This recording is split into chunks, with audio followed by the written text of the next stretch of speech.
Ranji trophy ക്രിക്കറ്റിന്റെ final മത്സരം തുടങ്ങാൻ ഇനി മണിക്കൂറുകൾ മാത്രം ബാക്കി. കന്നി കിരീടം മോഹിച്ച് കേരളം വിദർഭയ്ക്കെതിരെ. വിദർഭയുടെ ഹോം ഗ്രൗണ്ടായ നാഗപ്പൂരിലെ ജാംതായിലെ VCA സ്റ്റേഡിയത്തിലാണ് മത്സരം. ഈ സ്റ്റേഡിയം കേരളത്തിന് സന്തോഷിക്കാൻ ഏറെയുണ്ട്. ഈ വേദിയിൽ 2003 ശേഷം കേരളം ഒരു മത്സരം പോലും തോറ്റിട്ടില്ല. ഇവിടെ 2003 ശേഷം കേരളം കളിച്ച 4 മത്സരങ്ങളിൽ 2 മത്സരം വിജയിച്ചപ്പോൾ 2 മത്സരം സമനിലയിലായി.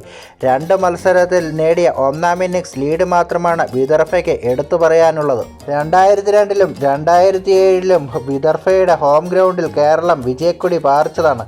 2002ൽ അനന്തപത്മനാഭിൻ്റെയും 2007ൽ ശ്രീശാന്തിൻ്റെയും ബൗളിംഗ് മികവിലാണ് കേരളം വിജയിച്ചത്. ഒരു തരത്തിൽ പറഞ്ഞാൽ കേരളത്തിൻ്റെയും ഹോം ഗ്രൗണ്ട് എന്ന് തന്നെ വിദർഭയുടെ ഈ സ്റ്റേഡിയത്തെ പറയാം. എന്തായാലും നമുക്ക് കാത്തിരിക്കാം കേരളത്തിൻ്റെ ചുണക്കുട്ടികൾ ഈ സ്റ്റേഡിയത്തിൽ വെച്ച് രഞ്ജി ട്രോഫിയിൽ മുത്തമിടുന്നത് കാണാൻ.